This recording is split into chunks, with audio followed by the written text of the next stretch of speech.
Assalamualaikum warahmatullahi wabarakatuh.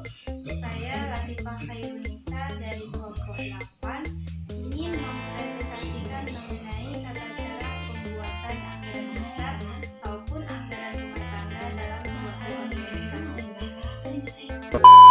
Ini mengenai anggaran dasar ataupun anggaran rumah tangga adalah suatu organisasi sudah pasti memiliki anggaran dasar ataupun anggaran rumah tangga, baik itu organisasinya profit ataupun organisasi non-profit.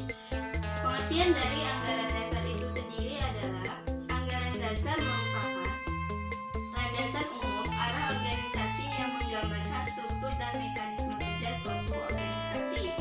Sedangkan anggaran rumah tangga merupakan serangkaian program kerja yang menyeluruh, terarah, dan terpadu yang berlangsung secara berkesinambungan.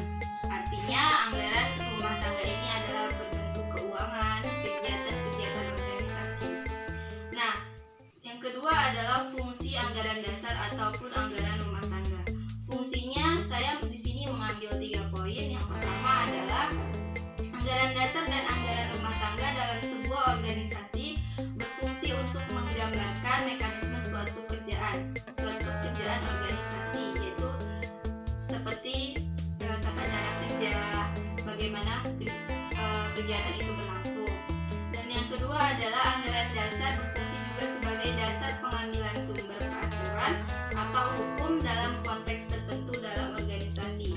Dan yang ketiga adalah anggaran rumah tangga berfungsi menerangkan hal-hal yang belum spesifik pada anggaran dasar atau yang tidak diterangkan dalam anggaran dasar, karena anggaran dasar hanya mengemukakan pokok-pokok mekanisme organisasi saja. Yakni di fungsi ketiga ini adalah fungsi anggaran rumah tangga itu sendiri untuk menjelaskan hal-hal yang lebih spesifik, dalam artian itu hal-hal khusus, seperti ketika kita membuat kegiatan itu, kegiatan seperti apa yang akan kita buat, temanya apa, keuangannya seperti apa, dan lain sebagainya untuk suatu kegiatan tersebut. Yang terakhir di sini adalah pedoman tata cara pembuatan anggaran dasar ataupun anggaran rumah tangga. Yakni anggaran rumah tangga adalah perincian pelaksanaan anggaran dasar. Di dalam anggaran dasar itu tertera nama, tempat, artinya nama organisasi itu apa dan tempat organisasi itu didirikan ataupun tempat organisasi itu berkedudukan. Yang kedua ada ketentuan anggaran dasar relatif lebih mudah dirubah daripada ketentuan pada anggaran dasar. Yakni anggaran rumah tangga itu lebih mudah dirubah. Mengapa demikian? Karena dalam anggaran rumah tangga itu adanya suatu kegiatan atau planning kegiatan yang apabila di kemudian hari tidak terlaksana, maka sewaktu-waktu bisa berubah karena suatu kondisi dan keadaan. Yang ketiga, hal-hal yang tercantum dalam setiap anggaran dasar ataupun anggaran rumah tangga suatu organisasi tergantung dari perhatian organisasi tersebut kepada suatu hal.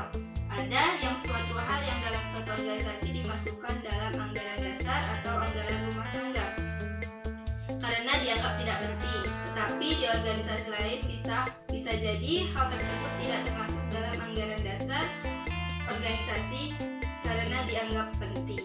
Nah, di dalam poin ketiga ini adalah antara anggaran dasar rumah tangga suatu organisasi dengan organisasi lain itu bisa saja berbeda, karena ada suatu organisasi yang bisa dia berfokus pada bidang sosial saja, ada organisasi yang bisa berfokus ke bidang pendidikan, yakni kegiatannya pun sudah tentu sangat berbeda.